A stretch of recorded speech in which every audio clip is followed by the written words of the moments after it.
Aujourd'hui, nous allons commencer une émission différente du spectacle de la foi. Aujourd'hui, nous allons parler des préceptes de Dieu.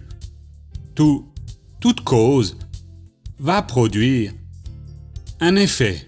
Oui, vous provoquez quelque chose sur quelqu'un. La conséquence va être une autre.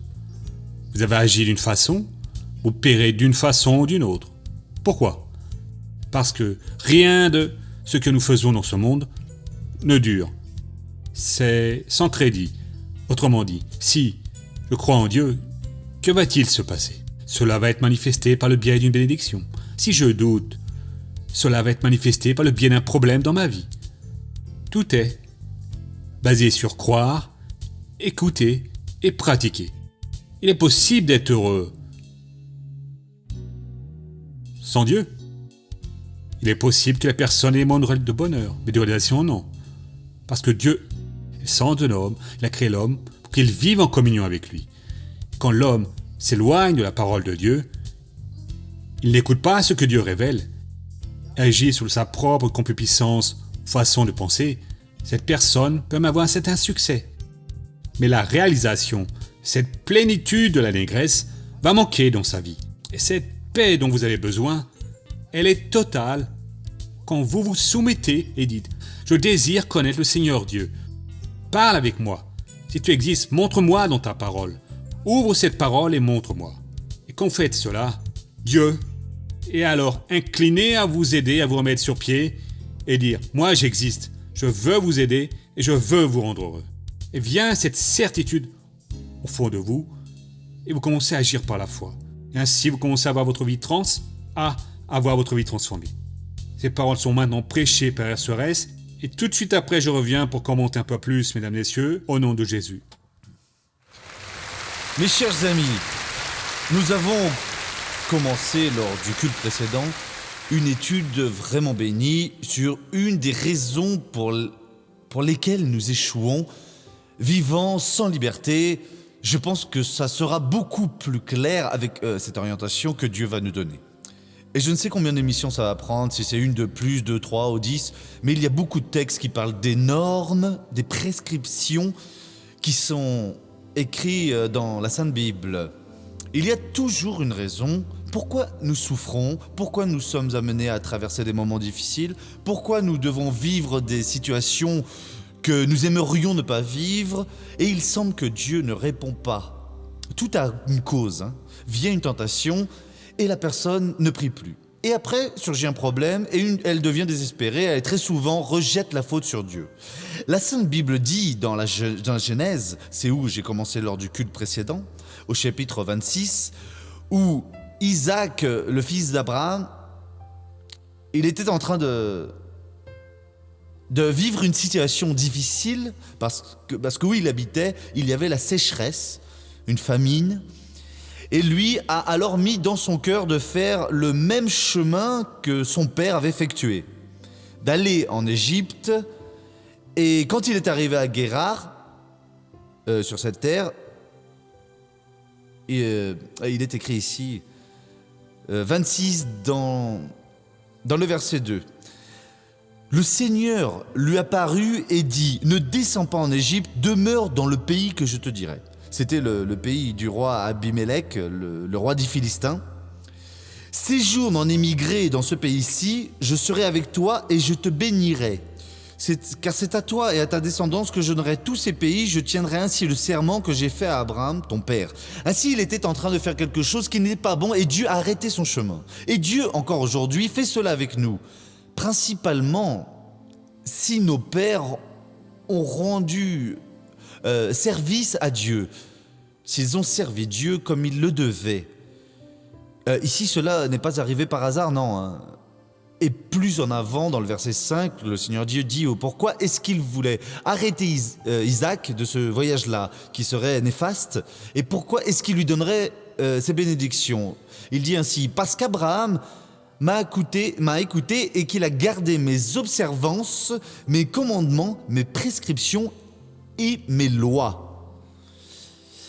Et ici, nous n'avons jamais parlé des prescriptions, car l'on pense qu'il n'y a pas de problème sur les normes, sur comment faire l'œuvre du Seigneur.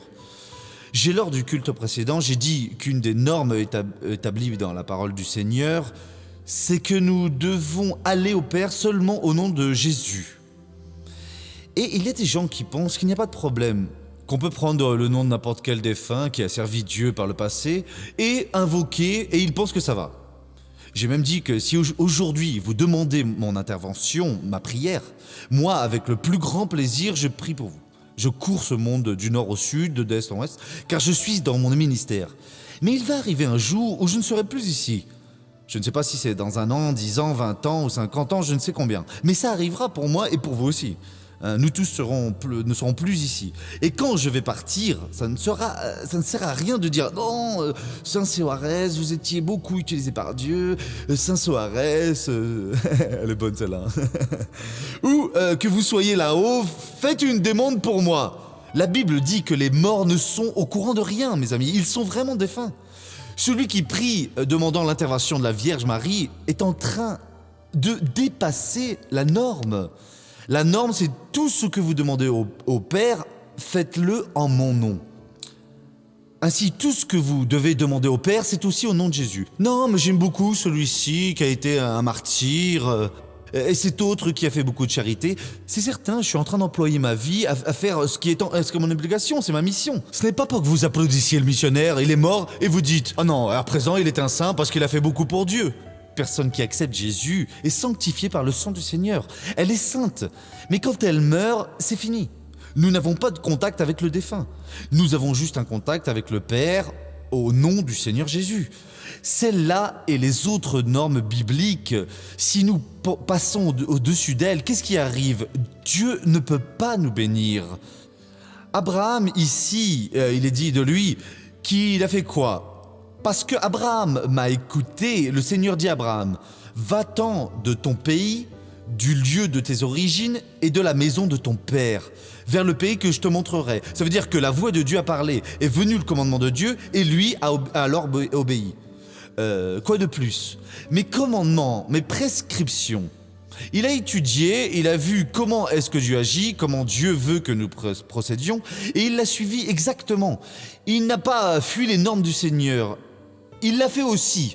Il a obéi aux statuts qui sont ces ensembles de lois et les lois prises séparément. Cet homme a fait plaisir à Dieu et une fois mort, Dieu s'est souvenu de sa fidélité et a béni son fils. La même chose peut se produire avec nous. Notre semence peut être bénie lors d'une décision pas vraiment justifiée. Il allait avoir de sérieux problèmes et Dieu l'a retenu. Pourquoi? Parce qu'Abraham, plus que tout, a obéi aux prescriptions. Nous devons voir ce que Dieu nous dit pour que nous le fassions exactement. Là, nous arrivons au psaume 19, c'est là où j'ai arrêté, lors du culte précédent. Il est clair que je vais aussi vous donner de la matière neuve, même en ayant déjà cité le verset. Mais missionnaire, pour les prescriptions de Dieu, parfois nous devons agir d'une manière tortueuse pour pouvoir obtenir un résultat satisfaisant. Non. Faites attention à cette parole. Le psalisme ici, qui était le grand roi David, a dit la phrase suivante. Les directives du Seigneur sont droites, elles réjouissent le cœur. Deux choses que nous devons placer devant nous pour ne pas désobéir à cette prescription, cette norme, cette règle du Seigneur. Toutes les prescriptions de Dieu sont bien droites. Elles ne font pas de courbes. Elles n'exigent pas ou n'incitent pas la personne à agir d'une mauvaise manière pour obtenir un profit, pour avoir du succès. N'importe qui faisant une courbe, appliquant une prescription plutôt étrange, fuyez-le, car ce n'est pas de Dieu. Quelqu'un peut vous dire « Non, c'est bien Dieu qui a écrit ces lignes tortues. » Non, Dieu a été droit avec des lignes droites. Cette histoire religieuse est un mensonge. Et donc, toutes les prescriptions de Dieu sont bien droites. Vous avez déjà très souvent entendu parler de cela. Dieu écrit droit sur des lignes tordues. Non, c'est un mensonge. C'est juste le démon qui est en train d'inventer cela. Dieu écrit de façon claire sur des lignes droites. Et ces préceptes, en plus d'être droits, ils réjouissent le cœur. Faites attention à cette parole. S'il y a une quelconque règle que l'on vous dit à être de Dieu, et si votre cœur, votre esprit ne se réjouit pas avec elle, elle n'est pas de Dieu. Quand Dieu révèle pour nous ses préceptes, en plus d'être droits, ils apportent de la joie au cœur. Non, missionnaire, je suis en train de payer un prix terrible, Dieu me demande beaucoup. Sortez de cela, c'est un bateau qui va faire naufrage. Votre cœur doit être allègre, sans avoir de poids. Mon fardeau est léger, a dit Jésus. Il n'y a pas cette histoire que vous restiez désespéré comme un idiot, comme un abruti, là, non. Parce que c'est ainsi, parce que Dieu le veut, c'est Dieu qui demande que je fasse cela, je ne supporte plus cela. Ça, c'est un mensonge. Cela, c'est un esprit religieux qui a pris possession de vous. Il est tout autour de vous, vous a déjà dominé, et il est en train de détruire votre espérance. Pour que Dieu vous fasse prospérer, il n'y a pas besoin d'agir d'une mauvaise manière. Mais il y a beaucoup de gens aujourd'hui assis ici ou qui m'écoutent qui sont dans une situation difficile parce que leur œil a été plus grand que la vision de Dieu. Ils ont pris des décisions et aujourd'hui ils peuvent voir que c'était une mauvaise décision. Pourquoi ? Parce qu'ils ne sont pas mis dans la parole de Dieu, ils n'ont pas marché selon les prescriptions du Seigneur. Je dois prendre une décision, missionnaire, je suis dans le doute. Eh bien, ne la prenez pas. Les directives du Seigneur sont droites, elles réjouissent le cœur, il n'y a plus ici. Le commandement du Seigneur, ce que Dieu vous demande de faire, est limpide, il fait briller les yeux. Le commandement de Dieu n'aura jamais rien de suspect. Il n'aura jamais une connotation maligne. Il n'aura jamais la malice humaine. Il est pur. Et en même temps, il illumine les yeux du cœur. Vous comprenez un peu plus. La parole brûle dans votre cœur. Vous sortez de cela en étant plus fort. Allons maintenant au psaume numéro 89. Nous sommes de Jésus. Et certains sont exactement dans cette situation. Ici, nous allons voir la chose suivante. Le psaume 89. Ce psaume ici nous parle de David, qui en fait personnifie Jésus. L'héritage du Fils de Dieu ici sur la terre. Et nous sommes les enfants de Jésus. Nous sommes une partie de cet héritage. C'est lui qui nous enseigne.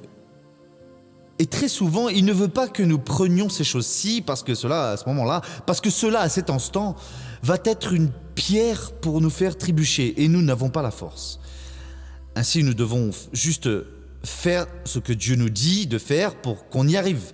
Mais pendant ce temps, l'ennemi ouvre une porte par le biais d'un ami, d'un parent, qui vient et raconte une histoire, et on se laisse envoûter par cela, et nous allons assumer. Franchir la limite de quoi ? Si ses fils abandonnent ma loi, nous abandonnons la loi de Dieu. Je vous ai parlé de la personne qui des fois vient à l'église, elle est sans emploi, et toute remplie de péchés, elle commence à se purifier, Dieu donne un travail, alors surgit une opportunité pour déménager dans une autre ville, parce que là, il y a plus de grandes opportunités. Elle oublie que Dieu est en train de faire l'œuvre dans sa vie. Et elle part et assume ce nouveau poste et change. Mais là, il n'y a pas la même prêche.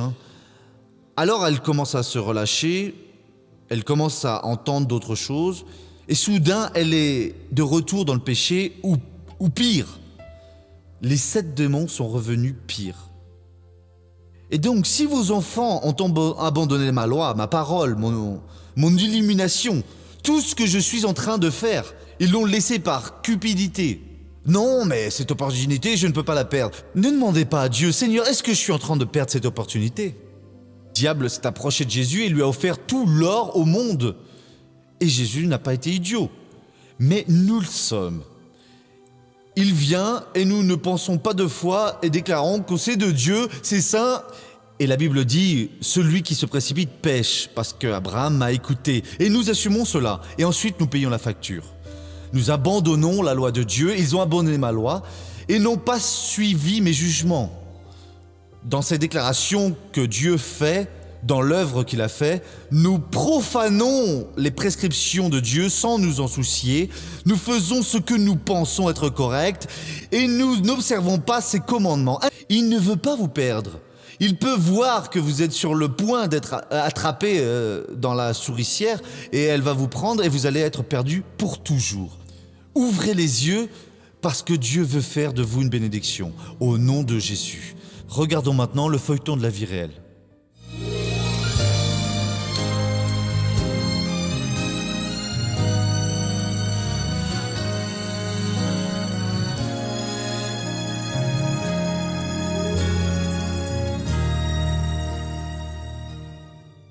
Eliane a été élevée dans l'Évangile, mais elle s'est éloignée de la parole de Dieu pendant 20 ans. En vivant des problèmes conjugaux, elle et son mari ont commencé à fréquenter une église évangélique et à cette même époque, ils ont connu le spectacle de la foi. Alors, on a commencé à regarder. Et là, on s'est mis à aimer les orientations qui étaient complètement différentes de celles qu'on avait apprises. Parce qu'on apprenait une religion dans l'église qu'on fréquentait. Mais l'église de la grâce, vous savez, elle nous a fait connaître la parole de Dieu. Et là, ils nous ont vraiment expliqué, montré dans la parole comment c'est, comment on doit déterminer, comment il faut demander la bénédiction. À cette époque où Eliane s'est remise à suivre la parole de Dieu, elle affrontait un sérieux problème de santé. Et là, j'ai été très très malade, une douleur dans la jambe droite et j'ai été internée. J'avais vraiment très mal et arrivé là, le médecin m'a examiné, m'a interné parce qu'il a dit que j'avais une thrombose, un début de thrombose aux veines. Et alors, j'ai eu la jambe droite immobilisée. Je prenais un bain et ça devait être sur un lit, vous voyez, pour tout. Je ne pouvais pas me lever. Et j'ai commencé à prendre des médicaments forts. Et une nuit, je pense c'était un mercredi soir, j'allais faire les examens le jeudi ou le vendredi, je ne me souviens pas bien. Je ressentais des douleurs vraiment horribles. Et là, j'ai demandé à l'infirmière un comprimé contre la douleur et elle a dit qu'elle ne pouvait pas me donner plus que le médecin avait prescrit. Je l'ai laissée à l'hôpital. Elle regardait le spectacle de la foi. Le missionnaire était en prière. Alors, je l'ai suivi et j'ai commencé à prier en même temps que lui. Et là, il a parlé à ce moment-là d'une femme qui avait une douleur à la jambe du côté droit. Il a montré sur sa jambe à lui la position exacte où c'était. Vous voyez, tout près là du genou, en descendant comme ça, des douleurs fortes, avec l'obstruction des veines, une thrombose. Et le Seigneur était en train de lui révéler que cette personne allait être guérie. Alors, je me suis dit, c'est moi, au nom de Jésus. Et la prière terminée, il a alors commencé à prendre les témoignages. Mais il n'apparaissait personne et il demandait « Mes amis, la femme de la douleur aux jambes, le Seigneur m'en a parlé, j'en ai la certitude. » Et j'ai dit « Pasteur, vous n'allez pas la trouver. Parce que cette femme est ici, dans cette petite ville, dans votre pays. C'est votre compatriote.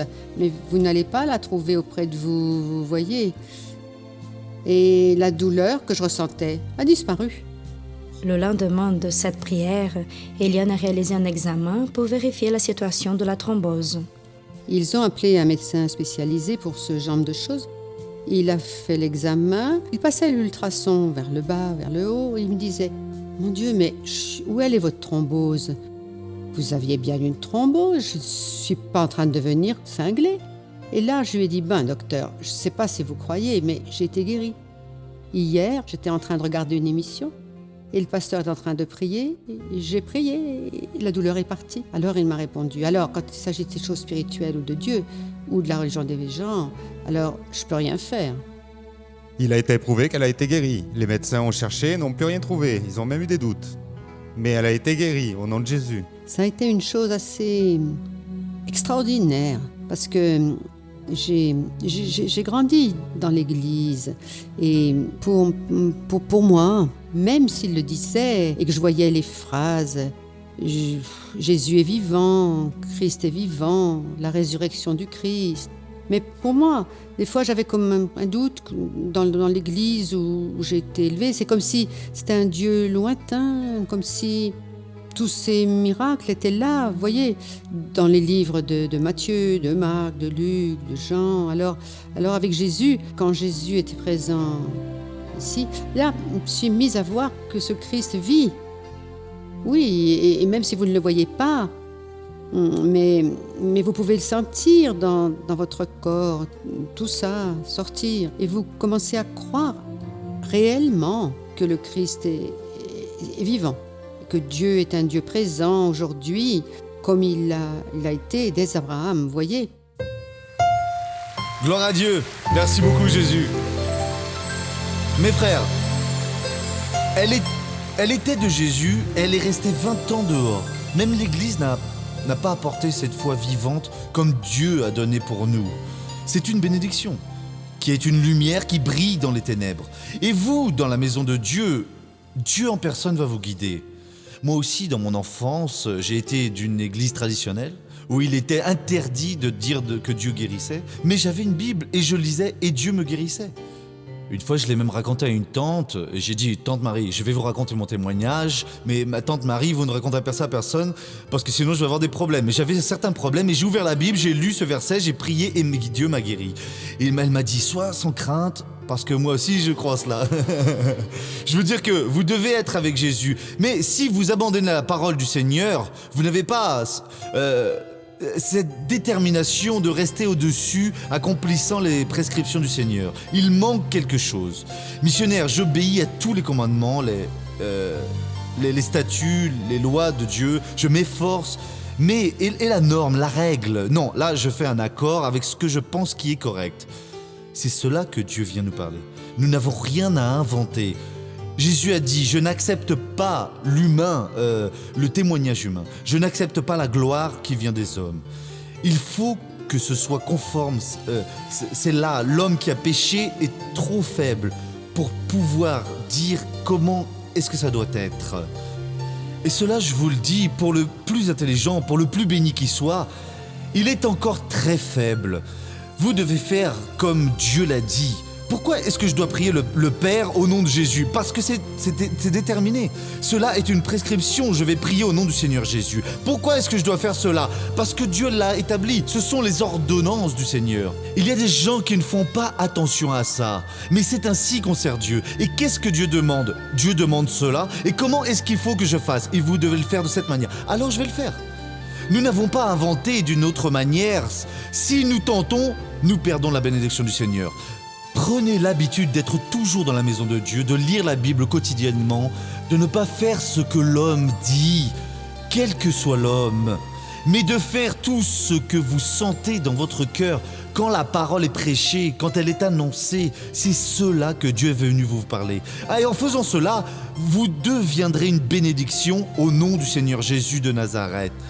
Alors vient l'attaque, vous sentez qu'elle vient, vous êtes bien, et Dieu se souvient de ce que vous avez fait.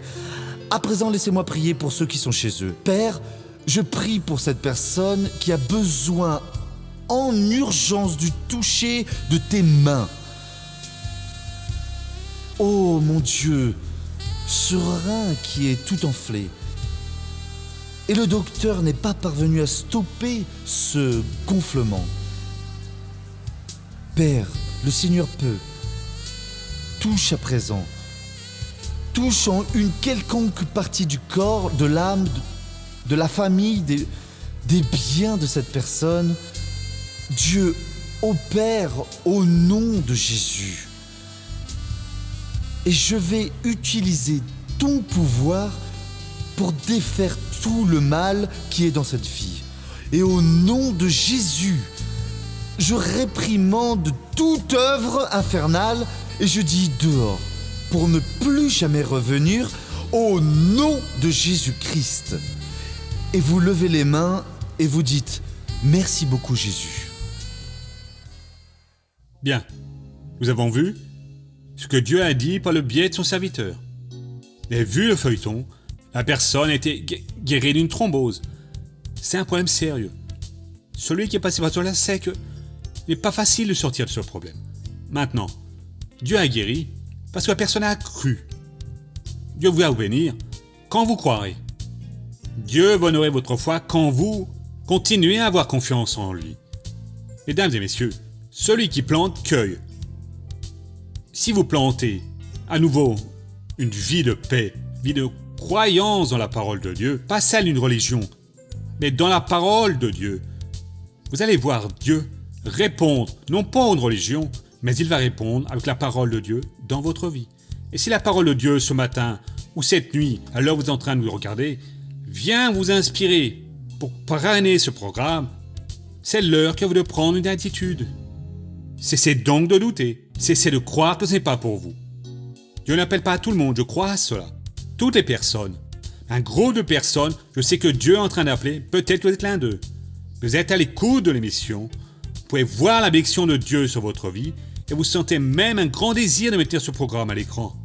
Mais vous regardez vers vous et dites, je ne peux pas. Qui a dit cela?